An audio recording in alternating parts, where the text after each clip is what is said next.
आज हम लोग अपवर्तन में उससे आगे चलते हैं। तो आगे चलने पर ये देखना है कि अपवर्तन हमें जो स्टडी करना है रिफ्रैक्शन, वो रिफ्रैक्शन कौन कौन से मीडियम्स से होगा, ये चीज़ स्टडी करनी है। जैसे अभी तक आपने जो भी अध्ययन किया, जो भी स्टडी किया हुआ है आपने, बस आपने ये देखा कि एक इंटरफेस मिलता था आपको, अंतरा पृष्ठ, लाइट एक तरफ से आती थी, इंटरफेस को पार करके दूसरी तरफ निकल जाती थी। उसके बाद लाइट का क्या होता है हमने देखा नहीं। लाइट इंटरफेस पर पड़ी, इंटरफेस पर पड़ के दूसरे माध्यम को पार करके उस इंटरफेस को क्रॉस करके दूसरे माध्यम में चली गई। उसके बाद वो कहाँ गई ये हमने नहीं देखा।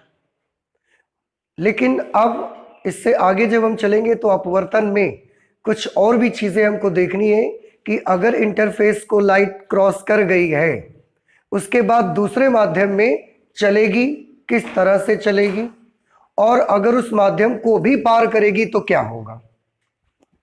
जैसे हमारे पास कोई भी मीडियम है, कोई भी हमारे पास एक सरफेस है, जैसे मान लिया ये एक सरफेस है हमारे पास, या जैसी भी सरफेस आप ले लीजिए, ठीक है, इसी को ले लेते। ये हमारे पास एक सरफेस है, एक मीडियम है हमारे पास, ठीक है। अब इस पे लाइट एक तरफ से, ये सरफेसेस है इसकी, एक तरफ से इस पे लाइट आएगी, आने के बाद ये इंटरफेस मिलेगा उसको, यहाँ पर अपवर्तन होगा। अपवर्तन होने के बाद लाइट इसमें अंदर चलेगी और चलने के बाद दूसरी सतह से बाहर निकल भी जाएगी।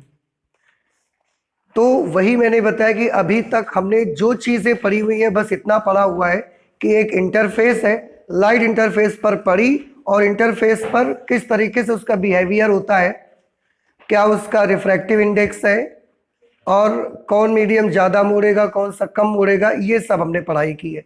लेकिन अब हम ये पढ़ेंगे कि अगर किसी मीडियम में लाइट पड़ती है तो उस मीडियम के अंदर चलेगी भी और उसको पार भी कर जाएगी। अब हमने ऐसा स्टडी करना है रिफ्रैक्शन में। इसमें एक चीज़ और मैं आपको बता दूं, जैसे ये हमारे पास एक मीडियम है, एक माध्यम है हमारे पास, इसमें एक तरफ से लाइट ऐसा आएगी और दूसरी तरफ से लाइट ऐसे बाहर निकल जाएगी। एक तरफ से लाइट आई और दूसरी तरफ से लाइट ऐसे बाहर निकल गई। इसके लिए आप देखें इसमें टोटल कितनी सरफेसेस हैं। टोटल इसमें 6 सरफेसेस हैं, 1 2 नीचे वाली, 3 4 5 और ये 6, टोटल 6 सरफेसेस हैं। लेकिन हमें एक बार में केवल 1-2 सरफेस ही चाहिए बस। टोटल 6 है ना, इसमें 1 2 3 4 5 और 6, लेकिन हमें एक बार में केवल 2 पृष्ठों की ही आवश्यकता है बस। कौन कौन सा? एक जिस पे लाइट आकर पड़ेगी और एक जिससे लाइट बाहर निकल जाएगी।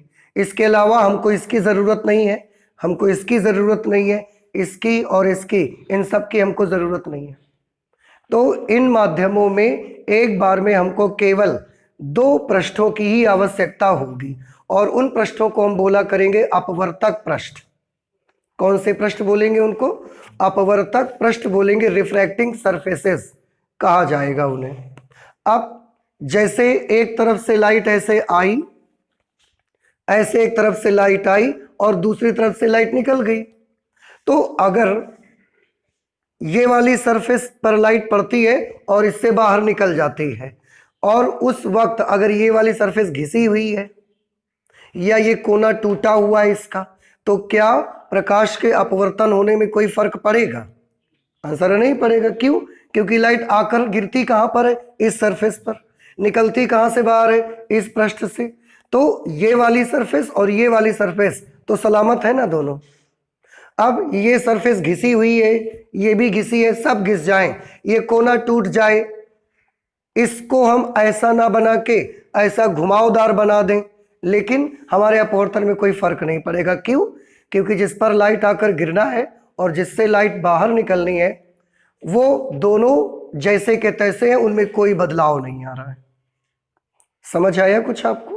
अच्छा, तो इस तरीके की मीडियम्स हमको स्टडी करने। तो हमारी स्टडी में इस तरह के कितने मीडियम हमको पढ़ने पड़ेंगे? तो आंसर है इस तरीके के 3 माध्यम हमको पढ़ने पड़ेंगे। विभिन्न प्रकार के माध्यमों से अपवर्तन। कौन कौन से 3 माध्यम पढ़ने पड़ेंगे? नंबर 1 तो आपकी होगी जिसे आप बोलेंगे ग्लास स्लैब। ग्लास स्लैब को हम बोल सकते हैं कांच की सिल्ली, ठीक है। जिस तरीके से बर्फ की सिल्ली आती है, बड़े साइज में होती है वो, वैसे ही आप सोचिए कि छोटी सी बनी हो और कांच की सिल्ली हो, जैसे माचिस की डिबिया, मैच बॉक्स आपने देखा है ना सबने, उससे थोड़े बड़े साइज की, लेकिन लगभग वैसी ही बनी हुई, कांच की बनी होगी, ट्रांसपेरेंट बिल्कुल।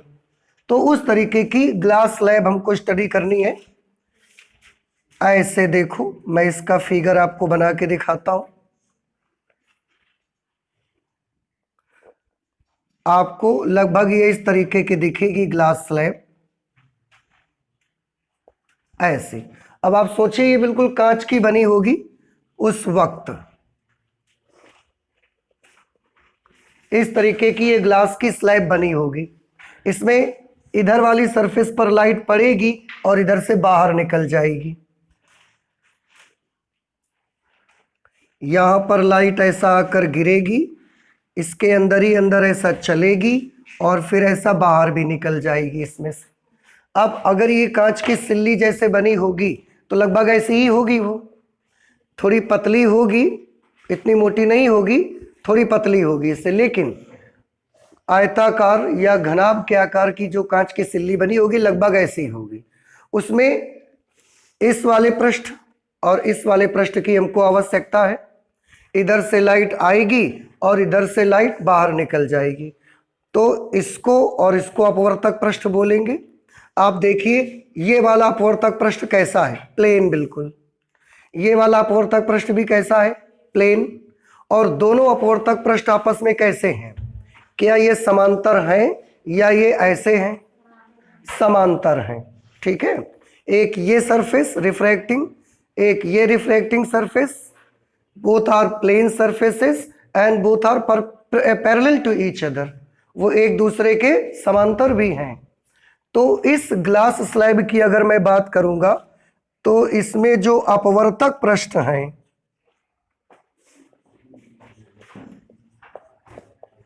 वो अपवर्तक पृष्ठ कैसे होंगे? वो अपवर्तक पृष्ठ एक तो समतल होंगे, समतल होंगे यानी कि प्लेन होंगे बिल्कुल।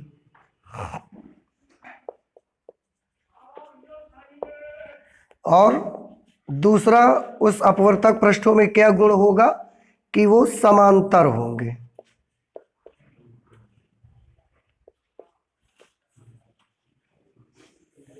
पैरेलल होंगे। इसको देख के समझ आ रहा है ना ये चीज? ठीक। तो इस प्रकार की कांच की एक सिल्ली होगी और उससे हम अपवर्तन करेंगे, तो उसके जो 2 अपवर्तक पृष्ठ रहेंगे जिसे आप रिफ्रैक्टिंग सरफेसेस कहते हैं, वो दोनों एक तो प्लेन होंगे और दूसरा दोनों आपस में समांतर होंगे, पैरेलल रहेंगे। इसमें ऐसे लाइट रे जाएगी कांच के सिल्ली के अंदर, फिर ऐसे चलेगी और जब इस वाली सतह से बाहर निकलेगी तो वो फिर ऐसी हो जाएगी। क्यों ऐसी हो जाएगी अभी हम डिस्कस कर लेंगे। इसके बाद दूसरा हमको इसमें पढ़ने को मिलेगा जिसे आप बोलेंगे प्रिज्म, ठीक है। प्रिज्म की सरफेसेस कैसी होंगी? तो प्रिज्म की सतह जब आप उसको सामने से देखते हैं तो वो आपको ट्रायंगल शेप में दिखेगी। प्रिज्म की जो सतह होंगी वो आपको ऐसे ट्रायंगल शेप में दिखेंगी।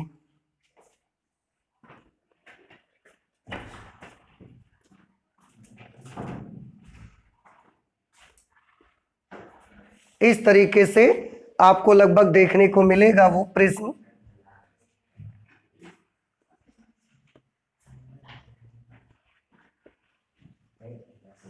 ऐसा आप देखिए, इसके सामने की जो सतह होगी वो भी त्रिभुज के आकार की होगी, इसके पीछे की जो सतह होगी वो भी त्रिभुज के आकार की होगी, लेकिन इसके जो साइड में सतहें बनी होंगी, एक इधर, एक उधर पीछे और एक नीचे साइड, ये तीनों सतहें बिल्कुल आयताकार होंगी और ये तीनों सतहें आप ऐसा देख सकते हैं कि ऊपर से बिल्कुल झोपड़ी जैसे आपको दिखेगा ये ऐसा।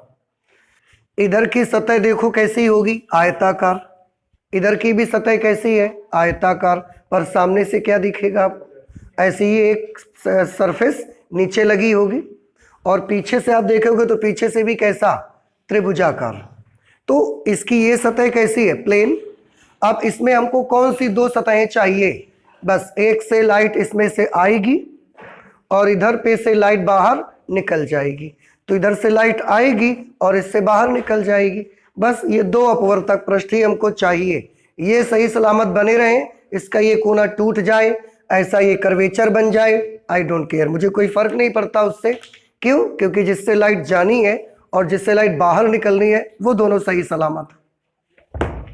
इस तरह से इसके बता सकते हैं इसके दोनों अपवर्तक पृष्ठ कैसे हैं। अपवर्तक पृष्ठ, अपवर्तक पृष्ठ, क्या आपको क्या लगता है इसके दोनों अपवर्तक पृष्ठ प्लेन है या ऐसे घुमावदार हैं? प्लेन है, एकदम समतल हैं। और ये अपवर्तक पृष्ठ आपस में समांतर हैं क्या? समांतर तो नहीं है, ये तो ऐसा झुके हुए हैं। ठीक, तो अपवर्तक पृष्ठ हैं कैसे, हैं तो बिल्कुल प्लेन समतल हैं, लेकिन समांतर इसमें थे कांच की सिल्ली में, और इसमें समांतर नहीं रहेंगे, असमांतर, या हम यूं कह सकते हैं प्रतिच्छेदी रहेंगे।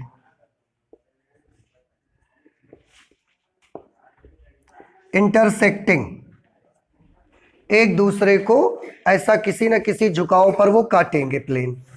ठीक, तो प्रिज्म में भी हमको दो ही सरफेस चाहिए एक बार में, एक से प्रकाश हम भेजेंगे और दूसरे से लाइट को बाहर निकाल लेंगे। इसके भी दोनों अपवर्तक पृष्ठ आपस में समतल होंगे, लेकिन समांतर नहीं होंगे, असमांतर होंगे, प्रतिच्छेदी होंगे।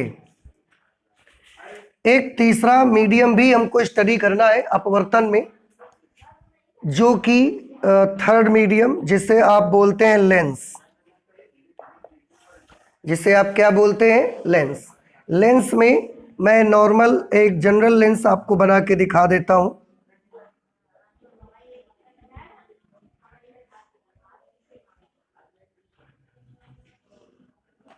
ऐसा, इसमें लाइट रेज जो जाएंगी वो जब आप उसको पढ़ेंगे तो और आपको पता लगेगा। अभी के लिए मैं फिलहाल ऐसे बना दे रहा हूं इसको। इसमें इस तरह से लाइट रेज जाएंगी, ये लेंस होता है। ठीक, अब लेंस में भी देखिए, एक मुझे इस सरफेस की ज़रूरत है क्योंकि इससे लाइट अंदर जा रही है, और एक मुझे इस सरफेस की ज़रूरत है क्योंकि इससे बाहर आ रही है। अब अगर ये ऊपर का हिस्सा, ये नुकीला पार्ट जो दिख रहा है, वह एक्चुअली ये नुकीला नहीं होता, सामने से देखने पर आपको ये ऐसा प्लेट जैसा दिखता है, समझ रहे हैं? तो ऊपर का जो ये पार्ट होता है, अगर ये थोड़ा सा टूट भी गया है तो क्या लेंस हमारे लिए बेकार हो गया? लेंस हमारे लिए बेकार नहीं हुआ। क्यों? क्योंकि उसकी जिस सरफेस से हमें काम है वो सही सलामत है, इसलिए हमें उससे कोई फर्क नहीं पड़ता। इसके दोनों अपवर्तक पृष्ठ कैसे हैं? अपवर्तक पृष्ठ, अपवर्तक पृष्ठों में बताएं, क्या इसके दोनों अपवर्तक पृष्ठ समतल हैं, कर्व्ड हैं और वक्राकार हैं? वक्राकार हैं, इन्हें आप अंग्रेजी में कर्व्ड सरफेसेस बोल सकते हैं। ठीक, दूसरी क्वालिटी क्या है इन सरफेसेस में, क्या ये समांतर हैं या समांतर नहीं है? समांतर नहीं है, असमांतर, नॉन पैरेलल, असमांतर भी है ये। वैसे लेंस में एक्चुअली होता ये है कि उसकी कम से कम, जैसे ऐसा दो सरफेस आपको दिखाई गई है, इधर वाली सरफेस भी कर्वेचर है, इधर वाली सरफेस भी कर्वेचर है, तो जरूरी नहीं है कि इसकी दोनों सरफेस का वक्राकार होना आवश्यक है। जरूरी ये है कि दोनों में से कम एक पृष्ठ इसका वक्राकार होना जरूरी है। कुछ समझ आ रहा है आपको?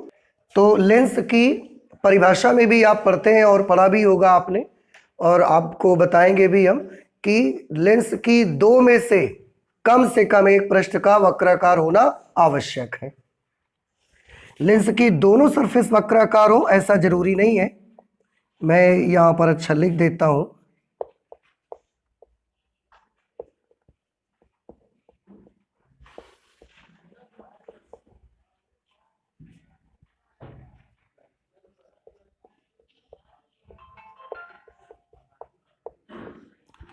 लेंस के दो अपवर्तक पृष्ठों में से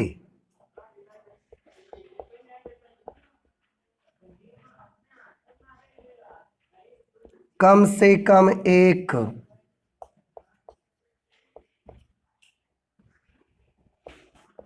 वक्राकार हो। तो लेंस की दोनों सरफेस वक्राकार नहीं है तो इसका मतलब ये नहीं कि वो लेंस नहीं होगा। अगर एक सरफेस ऐसी बिल्कुल प्लेन बनी हुई है, एक सरफेस ऐसी वक्राकार है, तो भी लेंस है ये। अगर ये वाली सरफेस प्लेन है, ये वाली ऐसी वक्राकार है, तो भी लेंस है। दोनों सरफेस वक्राकार हैं तो भी लेंस है। वही मैंने लिखा कि लेंस के दो अपवर्तक पृष्ठों में से कम एक वक्राकार होना चाहिए। दोनों वक्राकार नहीं है तो इसका मतलब ये नहीं है कि वो लेंस नहीं होगा। तो इस तरह से हमारा जो अपवर्तन की स्टडी होगा, इससे ज़्यादा भी माध्यम और हो सकते हैं हमारी दुनिया में, लेकिन इंटरमीडिएट लेवल पे हमें जो स्टडी करनी है बस इन तीन माध्यमों की स्टडी करनी है। एक ग्लास स्लैब, एक प्रिज्म और तीसरा लेंस।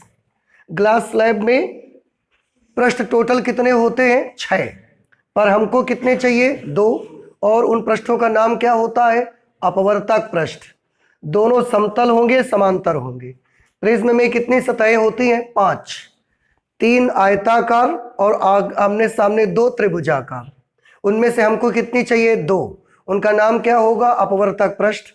दोनों अपवर्तक पृष्ठ समतल तो होंगे लेकिन समांतर नहीं होंगे, प्रतिच्छेदी होंगे, ऐसा कोण बना रहे होंगे। लेंस में कितनी सरफेस होती हैं? 2, और वही दोनों हमको चाहिए। दोनों सरफेस कैसी होंगी? वक्राकार होंगी ऐसा आवश्यक नहीं है, लेकिन कम से कम एक का वक्राकार होना आवश्यक है। तो इस तरीके से 3 सरफेसेस हमको पढ़ने का मौका मिलेगा आपकी क्लास 12th में। ओके, इसके बाद चलते हैं। आप जो रिफ्रैक्शन देख रहे हैं, अपवर्तन में आपने देखा कि अगर प्रकाश की किरण एक माध्यम से दूसरे माध्यम में प्रवेश करती है तो इंटरफेस वाली जगह पर वो मुड़ जाती है। ध्यान रखें, प्रकाश की किरण दूसरे माध्यम में मुड़ती है या इंटरफेस में मुड़ती है? बताइए। जो प्रकाश की किरण होती है जब वो एक माध्यम से दूसरे माध्यम में जाती है तो वो प्रकाश की किरण दूसरे माध्यम में मुड़ती है या वो इंटरफेस पर मुड़ती है? दूसरे माध्यम में मुड़ती है, इंटरफेस पर नहीं मुड़ती। क्या होता है बताएं? आपने अपवर्तन पढ़ा है ना, तो प्लीज बताएं मुझे कि एक प्रकाश की किरण जब एक माध्यम से दूसरे माध्यम में जाती है तो वो कहां पर मुड़ती है? क्या वो इंटरफेस पर मुड़ती है या वो दूसरे माध्यम में मुड़ती है? आंसर है वो इंटरफेस पर मुड़ती है। एक बार इंटरफेस पर पार हो गई अगर, तो दूसरे माध्यम में चाहे जितनी देर चलती रहे वो सीधी ही चलती जाएगी, वो कभी नहीं मुड़ेगी। तो लाइट रे कहां पर मुड़ेगी? इंटरफेस पर या दूसरे माध्यम में? इंटरफेस पर मुड़ेगी, दूसरे माध्यम में कभी नहीं मुड़ेगी। बहुत पक्का याद करिए बिल्कुल। तो हम क्या देखते हैं कि जब प्रकाश की किरण एक माध्यम से दूसरे माध्यम में जाती है तो इंटरफेस पर वो थोड़ा सा बेंड हो जाती है, मुड़ जाती है। ठीक है, अब एक्चुअली होता क्या है, हमारी जो दुनिया है, इस दुनिया में जब सन से लाइट चलती है, सूर्य से जब लाइट चलती है तो ऊपर में निर्वात रहता है। जैसे जैसे वो नीचे आती जाती है उसको फिर एयर मिलती है। तो ऊपर निर्वात है, नीचे आने पर उसको कौन मिला? एयर। तो निर्वात की अपेक्षा वायु सघन होगी कि विरल माध्यम होगी? सघन, प्रकाशिक सघन माध्यम होगा। अब अगर निर्वात से निर्वात से अगर वो वायु में आ गई, इसका मतलब विरल से कहां पर आ गई? सघन में आ गई। और अगर विरल से सघन में आ गई है तो मुड़ेगी। तो निर्वात से वायु में आ जाने पर, क्योंकि वो विरल से सघन में आई है तो वो मुड़ती है। इसके लिए इसको मतलब इसकी वजह से हमको हमारे इस यूनिवर्स में कुछ, हमारी इस अर्थ में कुछ घटना देखने को मिलती है, और वो ये कि जो हमारा सूर्योदय होता है या सूर्यास्त होता है शाम को, तो सुबह के समय जब सूर्योदय होता है उस वक्त ऐसा देखा जाता है कि जब वास्तविक सूर्योदय होता है उससे कुछ देर पहले ही हमको सूर्य दिखाई देना स्टार्ट हो जाता है। रियल सनराइज से कुछ देर पहले ही सूर्य आपको दिखने लगता है, और शाम के समय रियल सनसेट के बाद भी कुछ देर तक सूर्य आपको दिखता रहता है। अब ऐसा क्यों होता है कि वास्तविक सूर्योदय अभी नहीं हुआ, लेकिन उससे पहले ही कुछ देर पहले सूर्य हमको दिखता है हमको, और शाम के समय वास्तविक सूर्यास्त नहीं हुआ, वास्तविक सूर्यास्त हो गया और उसके कुछ देर बाद तक भी हमको सूर्य दिखता रहता है। तो हमने इसको खोजने का प्रयास किया कि ऐसा क्यों होता है, और हमने पाया कि ऐसा अपवर्तन की घटना की वजह से होता है। क्योंकि लाइट सन से जब चलती है तो उसको निर्वात के बाद एयर मिलती है, विरल के बाद सघन माध्यम मिलता है, और लाइट मुड़ती है, और उसकी वजह से ये घटना हमको देखने को मिलती है। तो क्यों ऐसा हो जाता है, इसका अब हम रीजन खोजने चलते हैं। तो हमको कौन सा रीजन मिलता है? अपवर्तन। अब आप भी समझिए कि ऐसा क्यों होता है, थोड़ा ध्यान से देखिएगा। ये हमारी अर्थ है, और अर्थ हमारी ऐसा घूमती है, ऐसा घूम रही है वेस्ट टू ईस्ट, पश्चिम से पूर्व की ओर। और मान लिया कि इधर कहीं बहुत दूर सूर्य है। अगर यहां बहुत दूरी पर सूर्य है तो यहां से प्रकाश की किरणें ऐसे आ रही होंगी, इस तरह से।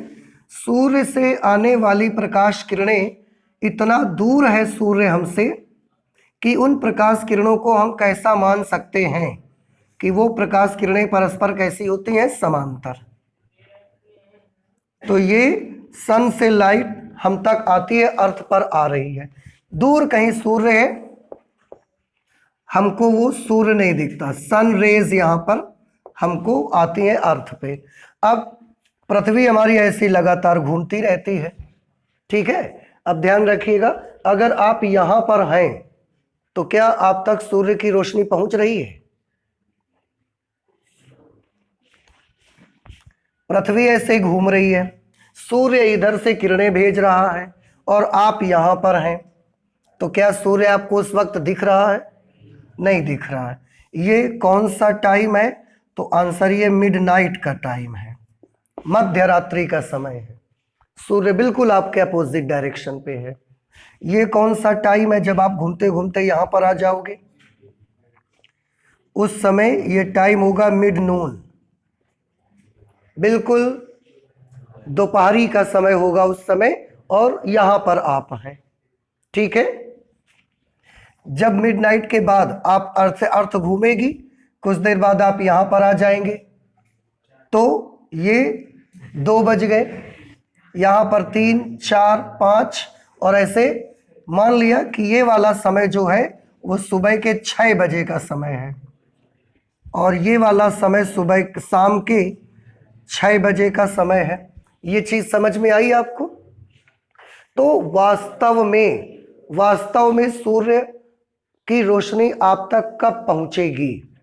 जब आप यहां पर होंगे तब पहुंचेगी क्या? जब आप यहां पर होंगे, जब आप यहां पर होंगे, तो इसका मतलब है रियल सनराइज कितने बजे होना चाहिए? 6 बजे सुबह रियल सनराइज होना चाहिए वास्तव में। और रियल सनसेट कितने बजे होना चाहिए? 6 बजे शाम को। इसके आगे थोड़ा सा भी आप यहां निकल जाओगे तो किरणें जो यहां से आ रही हैं वैसा सीधी निकल जाएंगी, आपको नहीं मिलेंगी। फिलहाल मैं एक फिगर यहां पर बना लेता हूं ऐसे। ये सूर्य की किरणें ऐसे आ रही हैं, तो जो ये वाली किरण आ रही है, ये वाली किरण ऐसे निकल जाएगी, ये वाली रे भी ऐसे निकलेगी, ये सब रेज ऐसे चली जाएंगी।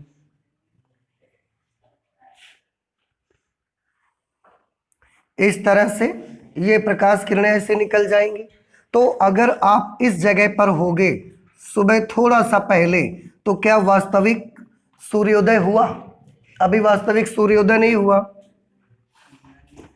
और अगर पृथ्वी के घूमते घूमते आपकी लोकेशन यहां पर आ गई, तो भी वास्तविक सूर्यास्त के बाद का समय है ये। इतनी बात तो सबको समझ में आती, ठीक। लेकिन हम क्या देखते हैं कि हम यहां पर होते हैं वास्तविक सूर्योदय से थोड़ी देर पहले, तो हमको सूर्य दिखना स्टार्ट हो जाता है। जबकि सूर्य हमको कब दिखना चाहिए? जब हमारी पृथ्वी घूमते घूमते हमको यहां पर ले आए, तब जियोग्राफिकली बनावट के अकॉर्डिंग हमको लगता है कि सूर्य हमको यहां पर आके दिखेगा। लेकिन हम क्या देखते हैं कि हम थोड़ा पीछे भी हैं, पर उस वक्त भी हमको सूर्य दिखना स्टार्ट हो जाता है। ऐसा क्यों होता है? ध्यान से देखिएगा। जो प्रकाश किरणें ऐसा दूर से आ रही हैं, उन प्रकाश किरणों में एक प्रकाश किरण ऐसे आई और यहां पर पड़ी। हाँ, एक चीज और मैं आपको बताऊं, ये हमारी पृथ्वी है और हमारी पृथ्वी के चारों तरफ ये एटमॉस्फेयर है, पर्यावरण है। और उसमें पर्यावरण में क्या होता है? एयर। तो हमारी अर्थ के चारों ओर ये एयर है, ये पर्यावरण है, एटमॉस्फेयर है ये। जब ये सन की रे इसमें पड़ती है आकर के, तो ये एक अंतरा पृष्ठ का काम करने लगता है, क्योंकि इसके इधर निर्वात है और इधर क्या है? एयर। ये अंतरा पृष्ठ का काम करता है। अंतरा पृष्ठ का काम करता है, तो इस पर हमने एक अभिलंब बना दिया, ठीक है। अब प्रकाश किरण निर्वात से वायु में जा रही है, विरल से सघन में आ रही है। बताइए, अभिलंब से दूर हटेगी कि अभिलंब की ओर झुकेगी? अभिलंब की ओर झुकेगी। तो जाने का वास्तविक रास्ता उसके क्या है? ये है। पर वो इस रास्ते में नहीं जाती, थोड़ा सा ऐसे झुक के यहां पर आ जाती है, ऐसे इधर आ जाती है। जब वो एटमॉस्फेयर में और अंदर प्रवेश करती है, उसको और सघन माध्यम मिलता है। जब उसको और सघन माध्यम मिलता है, थोड़ा सा अंदर की तरफ आई, उसको और डेंसर मीडियम मिला और वो और मुड़ गई, और मुड़ करके हमारी आंख पर पड़ गई। अब देखिए, वास्तविक सूर्योदय के थोड़ा पहले की बात है, जब हम यहां पर थे। तो रियल में हमको सूर्य दिखना चाहिए था कि नहीं दिखना चाहिए था? दिखना तो नहीं चाहिए था, लेकिन सूर्य की ये वाली जो किरण आ रही है, यहां पर इंटरफेस पर पड़ी, निर्वात से वायु में आई, विरल से सघन में आई, अभिलंब बनाया हमने और अभिलंब की ओर झुक के यहां तक गई। जैसे ही वो यहां तक पहुंची, थोड़ा और अंदर आई, माध्यम और सघन हो गया, उसको और ज्यादा एयर मिली। अगर माध्यम और सघन हो गया तो वो क्या करेगी? और अभिलंब की ओर झुक जाएगी, तो और झुक गई, और ऐसा होते होते वो कहां पहुंच गई? हमारी आंखों पर पहुंच गई। और हम क्या देखते हैं कि अभी सुबह के 6 नहीं बजे, रियल सनराइज 6 बजे होना था, पर हम क्या देखते हैं कि अभी 5:58 है और हमको दिखना स्टार्ट हो गया सूर्य। जबकि रियल सनराइज कब होना था? 6 बजे, पर अभी 5:58 है, पर हमको सन दिखना स्टार्ट हो गया और हम यहीं पर थे। सन हमको कहाँ दिखता है? तो सन हमको ये यहां कहीं दिखेगा आपको सूर्य, ठीक है, ऐसा दूर कहीं दिखेगा। क्योंकि हमारे देखने का जो सिस्टम है उसको मुड़ना नहीं आता, तो ये सीध में यहां पर कहीं पर दिखेगा। ऐसा ही इस पे भी देखिए, सनसेट के समय यहां से प्रकाश की किरणें ऐसे आ रही हैं इस तरह से। यहां पर जब ये इंटरफेस पर पहुंची, ऐसे इंटरफेस पर पहुंची, तो ये अभी निर्वात है, इसके बाद इसको क्या मिलने वाली है? एयर। एयर मिलेगी, तो ये एक अंतरा पृष्ठ है, इस पर हमने एक अभिलंब बनाया। प्रकाश किरण के जाने का वास्तविक मार्ग ये था, लेकिन क्योंकि ये विरल से सघन में जा रही है, इसलिए सीधी नहीं गई, वो थोड़ा सा मुड़ जाएगी, ऐसे निकल गई। जैसे ही थोड़ा सा ऐसे निकली, उसके बाद क्या हुआ? उसको और घना माध्यम मिला और सघन माध्यम मिल गया। जैसे जैसे आप नीचे आते जाएंगे मीडियम की जो ऑप्टिकली डेंसर मीडियम होता है उसकी जो घनापन है, उसका सघनपन जो होता है वो बढ़ना स्टार्ट हो जाता है।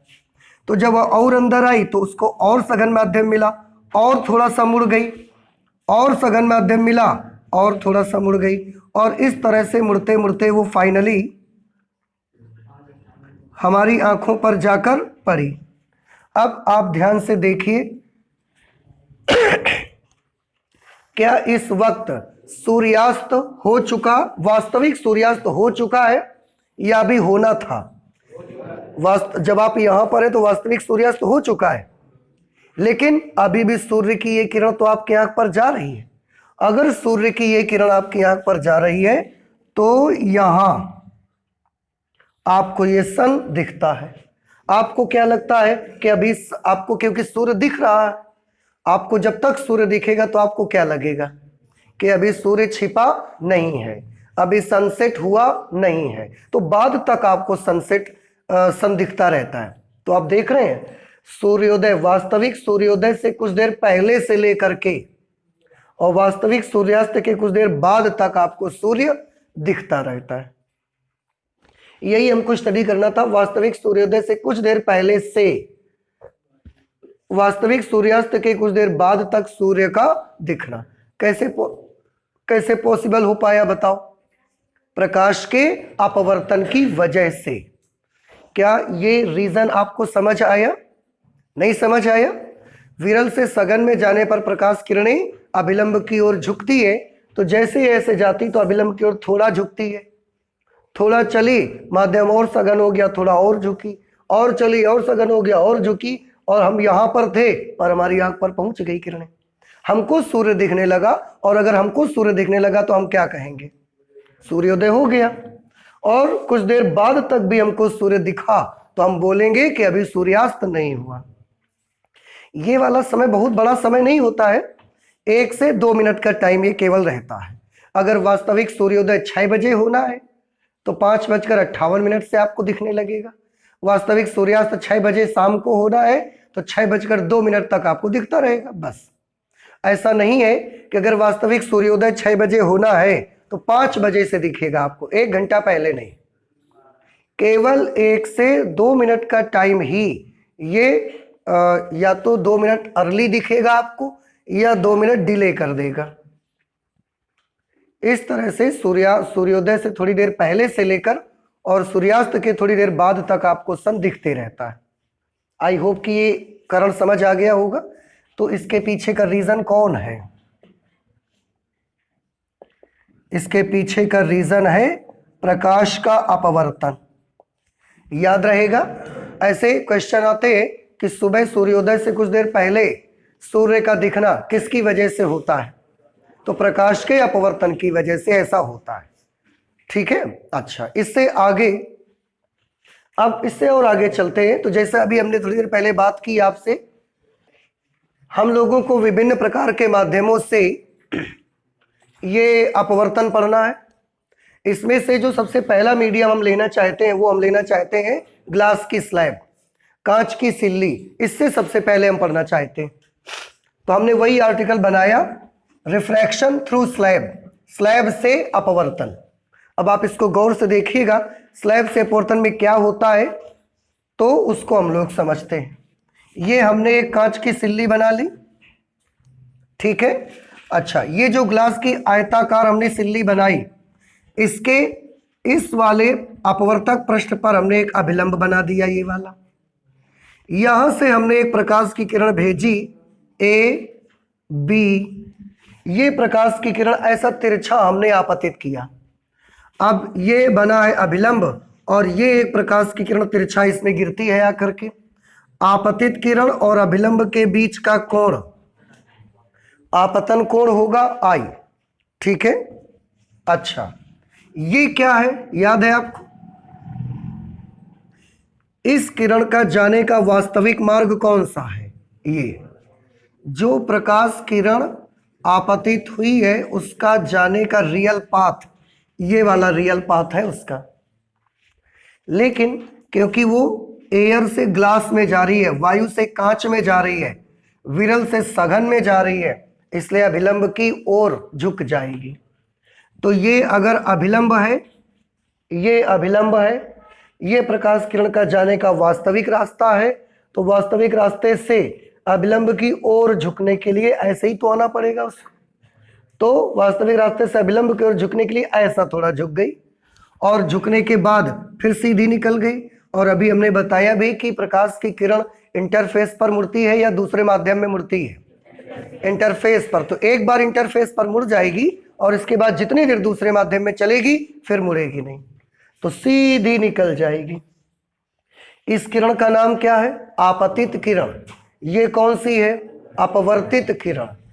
अपवर्तित किरण और अभिलंब के बीच बनने वाला एंगल कौन सा? अपवर्तन कोण R। ठीक है, क्या आप इस एंगल को बता सकते हैं ये कितना होगा?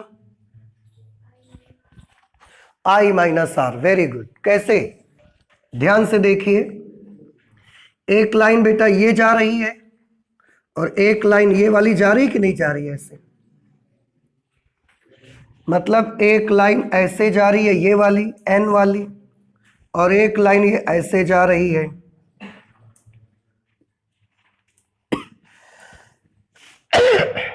AB वाली लाइन ऐसे जा रही है। अब अगर ये वाला एंगल I है तो ये एंगल भी कितना होना चाहिए? टोटल I होना चाहिए। लेकिन आगे जाकर तो ये लाइन ऐसे चली गई, जिसमें से ये कोण कितना हो गया? R। अब ये पूरा एंगल कितना था? I, उसमें से ये हो गया R, तो ये वाला एंगल कितना बचा? I minus R। क्या आपको ये समझ में आया? तो अगर ये वाला I है तो ये वाला I होगा किस वजह से? शीर्षाभिमुख कोण। शीर्षाभिमुख कोण की वजह से ये I होगा। अब उस I में अगर ये R हम हटा देंगे तो ये कितना बन जाएगा? I minus R। वही एंगल यहां पर मैं आपको दिखाना चाहता हूं, this is I minus R angle. क्या अब आपको ये चीज समझ आ गई? ये अभिलंब वाली लाइन, ये आपतित किरण का रियल पाथ, अगर ये कोण I है तो यहां से पूरा ये वाला एंगल भी कितना हुआ? I। उस पूरे एंगल I में से ये नीचे वाला R निकल गया, तो ये क्या बचेगा? I minus R। अच्छा, क्या आप बता सकते हैं? हाँ, इसके बाद किरण यहां से यहां तक आ गई बेटा। जैसे ही ये किरण यहां से यहां तक आई, अब ग्लास खत्म होने वाला है, फिर से उसको क्या मिलने वाली है? एयर फिर मिलने वाली है। कांच खत्म होने वाला है, एयर फिर आने वाली है। इसका मतलब है इंटरफेस फिर आ गया। एक माध्यम को दूसरे माध्यम से जो पृष्ठ अलग करता है उसे हम इंटरफेस ही तो बोलते हैं। तो ये इंटरफेस आ गया इस पे। अब इंटरफेस आया तो लाइट को मुड़ना पड़ेगा। ठीक है, अगर तिरछा जा रही है तो सीधी जाती, तो इंटरफेस पर भी लाइट नहीं मुड़ती है। तो ये तिरछा जा रही है तो इंटरफेस पर लाइट को मुड़ना पड़ेगा। अब मुड़ेगी कैसे? तो देखना ये है कि ये सघन से विरल जा रही है या विरल से सघन अब जा रही है। अब तो ये कांच से हवा में निकलने जा रही है, तो ये तो सघन से विरल में जा रही। अगर सघन से विरल में जा रही तो अभिलंब से दूर हटना है या अभिलंब की ओर झुकना है? अभिलंब से दूर हटना है। तो ये किरण ऐसे जाना चाहती थी, लेकिन अभिलंब से दूर हटने के लिए इसको ऐसा हटना पड़ा। ठीक है, कितना दूर हटेगी? बड़ा सिंपल है। यहां पर ये इंटरफेस किसको किसको अलग करता था? एयर और ग्लास को। ये इंटरफेस किसको किसको अलग करता है? एयर और ग्लास को। तो दोनों इंटरफेस पर माध्यमों की जोड़ी तो एक ही है। यहां पर इस इंटरफेस पर भी एयर और ग्लास एक दूसरे से अलग हो रहे थे, यहां पर भी एयर और ग्लास ही तो एक दूसरे से अलग हो रहे हैं। प्रकाश किरण एक बार फिर से उसी माध्यम में जाना चाहती है जहां से वो आई थी। तो जब आई थी तो अभिलंब के साथ कितना कोण बना के आई थी? तो जब जाएगी तो भी वो अभिलंब के साथ आई कोण बनाकर ही जाएगी। क्यों? क्योंकि दोनों अंतरा पृष्ठों पर माध्यमों की जोड़ी एक ही है। माध्यमों का पेयर तो बदला नहीं ना। यहां भी एयर ग्लास पेयर था, वहां पर भी एयर ग्लास पेयर ही है। तो जितना एंगल बना के आई थी वो उतना ही एंगल बना के चली जाएगी। ये प्रकाश की किरण का रियल पाथ था। अब आप गौर से देखिए, आप जब देखेंगे तो आप पाएंगे कि ये वाली जो रियल पाथ है और इसकी जो सबसे लास्ट में जाके सिल्ली से प्रकाश किरण निकली, ये दोनों आपस में कैसी आ जाएंगी, दोनों परस्पर समांतर होंगी। समझ आ रहे हैं आपको? तो ये ऐसे फिगर आपको बनाना है। क्या किरण का मार्ग आपको समझ में आया? ए से बी गई, फिर बी से कहां गई है, सी, और सी के बाद ऐसा डी की ओर निकल गई। और आप देखेंगे कि जो इसका वास्तविक रास्ता है उसके ये कैसा रहेगी, समांतर ही रहेगी। तो प्रकाश किरण का रियल पाथ कौन सा है, ए बी सी डी, ये इसका मार्ग है फिलहाल। ए बी सी डी प्रकाश किरण का मार्ग है, प्रकाश किरण का मार्ग है। क्या फिगर आपको समझ आ गया पूरा? अच्छा, कोण और देख लेते हैं। ये एंगल कितने के बराबर होगा, आर के बराबर होगा। देखो, एक ये लाइन, फिर एक ये लाइन ऐसे, और इनके बीच में ये एक तिरछी वाली लाइन ऐसे BC। ये वाला एंगल कितना है, R, तो ये वाला एंगल भी कितना हो जाएगा, R। तो ये एंगल कितना मिलेगा आपको, R मिलेगा। ध्यान रहेगा। फिर से देखिए, ऐसे हम इसको चलो बढ़ा देते। ये वाली लाइन और ये वाली लाइन दोनों समांतर हैं कि नहीं?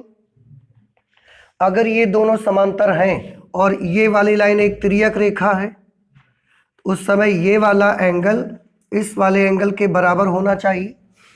अगर ये वाला एंगल इसके बराबर होना चाहिए, कौन से रीजन से, एकांतर कोण की वजह से। तो अगर ये R है तो ये भी कितना हो गया, R। समझ आ गया अब आपको? अच्छा, ठीक है, एंगल्स भी हमने सेट कर लिए और ये आपको समझ में भी आ गया। अब हम ये वाले फिगर हटा दे रहे हैं। यहां पर अब मुझे बताओ, प्रकाश किरण के जाने का रियल पाथ ये था, वास्तविक रास्ता, और प्रकाश किरण ऐसे गई, फिर ऐसे गई, फिर ऐसे निकल गई। जब प्रकाश की किरण गई है, जाते समय वो किस दिशा में जा रही थी, इस दिशा में जा रही थी, ठीक।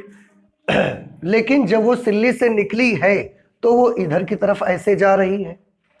प्रकाश की किरण की दिशा बदल गई क्या, दिशा बदली है या नहीं बदली है? दिशा नहीं बदली है, बिल्कुल सही बताया आपने। पहले भी वो इस दिशा में जा रही थी और जब वो बाहर निकली है सिल्ली से तो अंदर में उसका अपवर्तन वगैरह हुआ, लेकिन जब निकली है तो अब भी उसी दिशा में जा रही है। तो ये क्या हो गया, जा तो इधर रही थी पर वो इधर आ गई, तो वो केवल क्या हो गई है, ऐसे जाते हुए उसने केवल अपना रास्ता ऐसा बदल दिया है। तो पूरी की पूरी प्रकाश की किरण जो कि ऐसे जा रही थी, सिल्ली के आते ही ऐसी हो गई। कुछ बात समझ में आ रही है हमारी? वो ऐसे जा रही थी और जैसे ही हमने बीच में सिल्ली लगा दिया तो किरण ने अपनी डायरेक्शन नहीं बदली, किरण ही पूरी इधर की तरफ शिफ्ट हो गई। डायरेक्शन पहले ये थी, डायरेक्शन अब भी वही है, पर लाइट रे थोड़ा सा ऐसा शिफ्ट हो गई। इसको हम बोलते हैं लैटरल शिफ्ट, पार्श्विक विस्थापन। हम क्या बोलते हैं कि ये पार्श्विक रूप से विस्थापित हो गई है। जैसे आप इस दिशा में ऐसा चल रहे हो और चलते चलते रास्ते में पत्थर आ गया तो आप ऐसा हट के ऐसा चलने लगे हो। समझ आया? तो प्रकाश किरण ने अपनी दिशा चेंज नहीं किया, तो फिर प्रकाश किरण में कुछ तो हुआ है। तो ये क्या हुआ है, उसमें पार्श्विक विस्थापन हुआ है। तो मैं यहां पर लिख सकता हूं, प्रकाश किरण की दिशा, प्रकाश किरण की दिशा क्या हुई है? आंसर है नहीं बदली है। समझ आया? जिस दिशा में वो पहले जा रही थी उसी दिशा में अभी जा रही है, बस केवल उसने क्या कर दिया है, ऐसे जा रही थी उसने ऐसे कर दिया, अब ऐसा चलना शुरू हो गई है वो। तो प्रकाश किरण की दिशा नहीं बदली है, प्रकाश किरण का क्या हुआ है, तो फिर प्रकाश किरण पार्श्विक विस्थापित हुई है।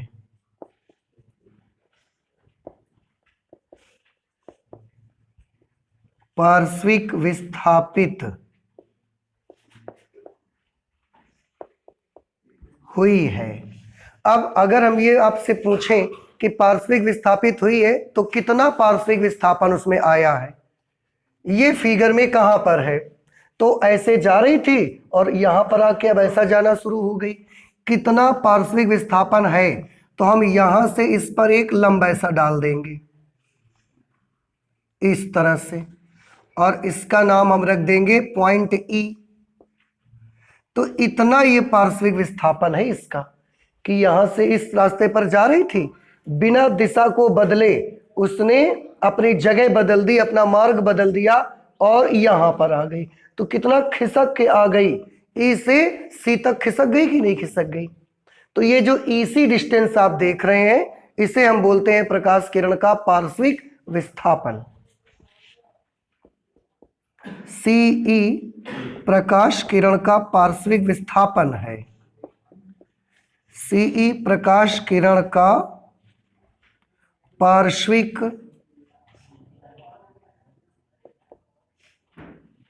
विस्थापन है।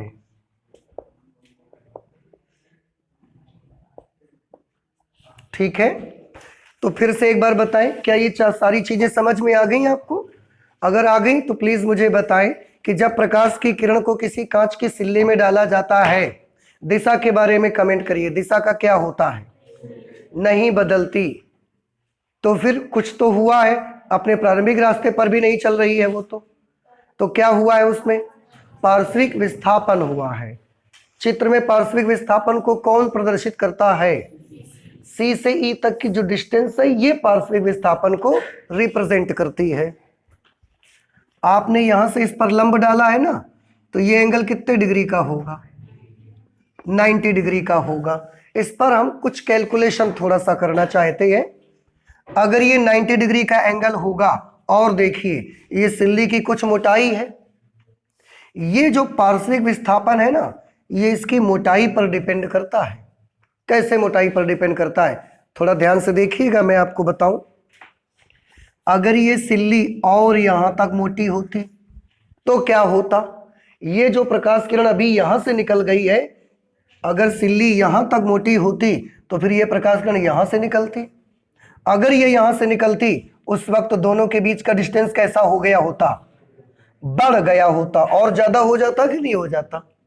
तो ये जो पार्श्विक विस्थापन है, ये सिल्ली की मोटाई पर डिपेंड करती है, इस स्लैब की थिकनेस पर डिपेंड करती है। अब हम ये मान लेते हैं कि ये जो स्लैब आपने बनाई है, ये स्लैब की ये मोटाई है टी। ये पूरी स्लैब यहां से यहां तक है ना, तो ये मोटाई हम इसकी कितनी मान लेते हैं? T. T means thickness. Thickness means मोटाई। मैंने मान लिया कि सिल्ली कितनी मोटी सिल्ली है? टी। और क्या ये बात आपको समझ में आई कि सिल्ली अगर थोड़ी और मोटी होती तो यही रे जो अभी यहां से निकल गई है, अगर और मोटी होती तो और आगे जाके यहां से निकलती, फिर ये डिस्टेंस बड़ी ना हो जाती। तो इसका मतलब है पार्श्विक विस्थापन थिकनेस पर डिपेंड करता है। कैसे डिपेंड करता है, क्या उसका फॉर्मूला है, ये हम डिराइव करेंगे अभी। तो क्या इतनी चीजें समझ में आ गई आपको? अब इसका एक छोटा सा फॉर्मूला है, वो हम बनाना चाहते हैं तो बना लेते हैं। अब उससे पहले इसको नोट कर लीजिए। तो ये जो पार्श्विक विस्थापन सीई आया ना, इसके लिए हम एक फॉर्मूला बनाना चाहते हैं। देखो कैसे फॉर्मूला बनेगा। उसके लिए इसको कुछ नाम दे देते हैं, एफ नाम दे दिया जाए। आपको ये एंगल कितने डिग्री का होगा बता सकते हैं? 90 डिग्री, क्योंकि ये अभिलंब है ना, ये एंगल 90 डिग्री का होगा।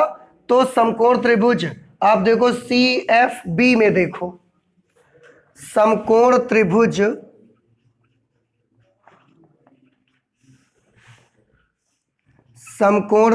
CFB में, बेटा देखे CFB समकोण त्रिभुज दिखा, CF और ये B, ये वाला ट्रायंगल, ये समकोण त्रिभुज है, इसका कोण ये वाला कितना है आर, आर के ठीक सामने ये क्या होगा लंब, 90 के ठीक सामने ये क्या होगा कर्ण, और बाकी जो बची भुजा वो क्या होगी आधार। हमको आधार मालूम है टी, हम इसका कर्ण निकालना चाहते हैं, आधार मालूम है कर्ण निकालना चाहते हैं। है कोई ट्रिग्नोमेट्रिक रेशियो जो आधार को कर्ण से रिलेट करता हो, कॉस थीटा, तो कॉस और थीटा की जगह पर आर, ये एंगल आर है ना इस त्रिभुज पे, तो कॉस आर, कॉस आर आधार बटे कर्ण, आधार कितना है बी एफ, कर्ण कितना है इसका बी सी। देखिए कॉस आर के लिए आधार बी एफ, कर्ण बी सी, ठीक है। इसमें किसकी वैल्यू आपको मालूम है, कॉस आर, बी एफ की वैल्यू मालूम है, बी एफ की वैल्यू कितनी है टी, टी क्या चीज है, वो जो हमारी ग्लास स्लैब है उसकी मोटाई, तो बी एफ की जगह पर हम टी लिख सकते हैं अपॉन बी सी। अब आप यहां से बी सी निकाल लो, बी सी इधर भेज दो, कॉस आर उधर भेज दीजिए, B C is equal to T upon cos R, ठीक है। इसको इतना ही रख छोड़ दो आप। इसके बाद फिर से एक त्रिभुज देखिए, मैं आपको उसको बताना चाहता हूं, त्रिभुज समकोण त्रिभुज बी ई और सी, दिखाइए समकोण त्रिभुज आपको, समकोण त्रिभुज बी ई सी में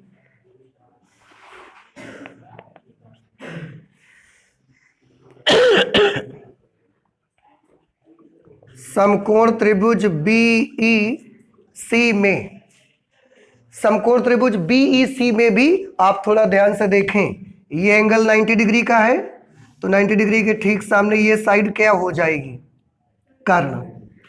इस त्रिभुज के लिए भी ये साइड कर्ण का काम कर रही थी, इस त्रिभुज के लिए भी ये साइड कर्ण है।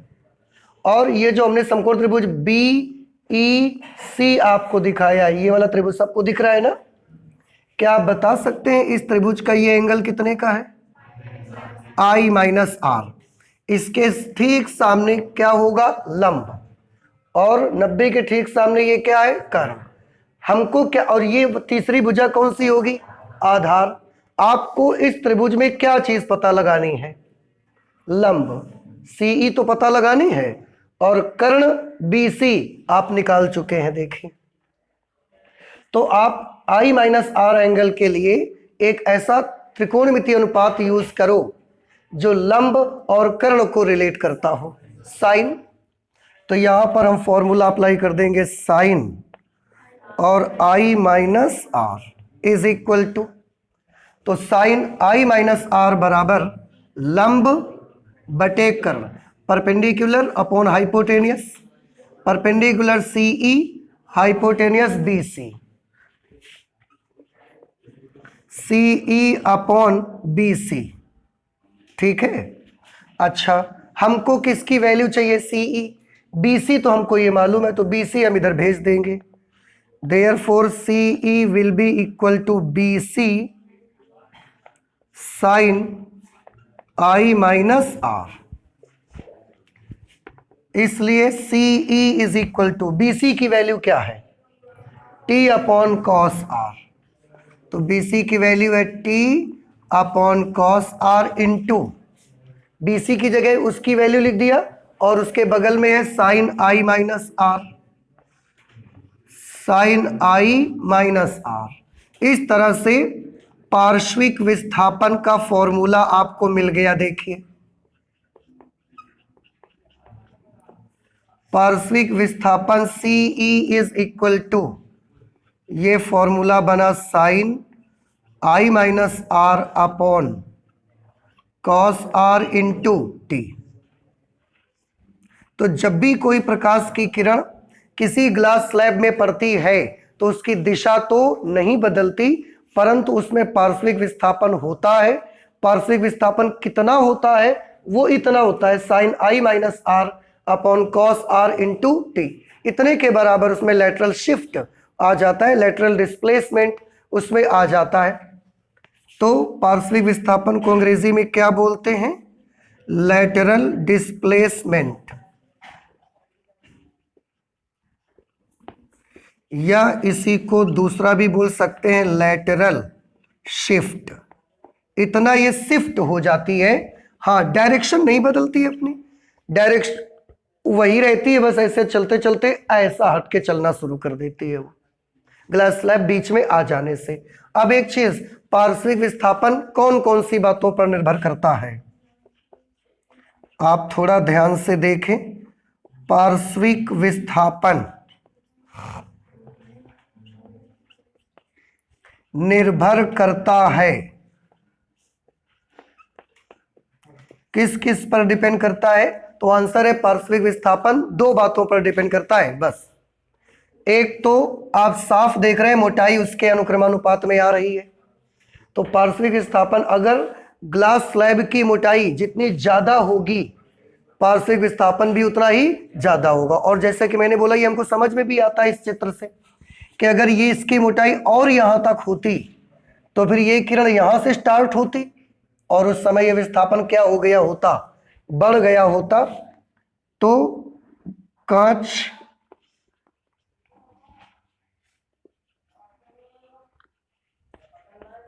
की सिल्ली की मोटाई पर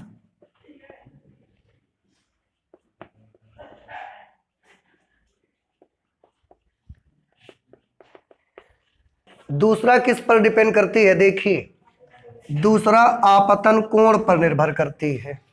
ठीक है, आपतन कोण आई की वैल्यू आप जितनी ज्यादा कर देंगे, आई को अगर ज्यादा रखेंगे तो आई माइनस आर की वैल्यू भी बढ़ेगी, क्योंकि आर तो उसके मुताबिक ही आएगा, आई के मुताबिक।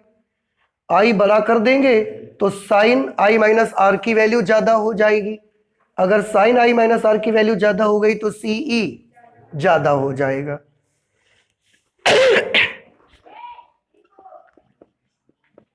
तो दूसरा आपतन कोण पर निर्भर करता है, आपतन कोण पर, बस ठीक है। तो पार्श्विक विस्थापन कांच की सिल्ली के मोटाई पर भी निर्भर करता है और जो पार्श्विक विस्थापन है वो आपतन कोण पर भी निर्भर करता है।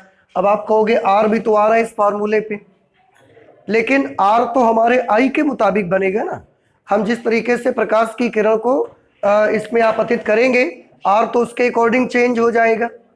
इसलिए कांच की सिल्ली से जो प्रकाश का पार्श्विक विस्थापन होता है वो दो बातों पर डिपेंड करेगा, एक उस ग्लास स्लैब की थिकनेस पर और दूसरा इंसिडेंस एंगल पर भी निर्भर करता है कि आप ये वाली लाइट को कितना नजदीक से डाल रहे हैं और कितना दूर से डाल रहे हैं आप।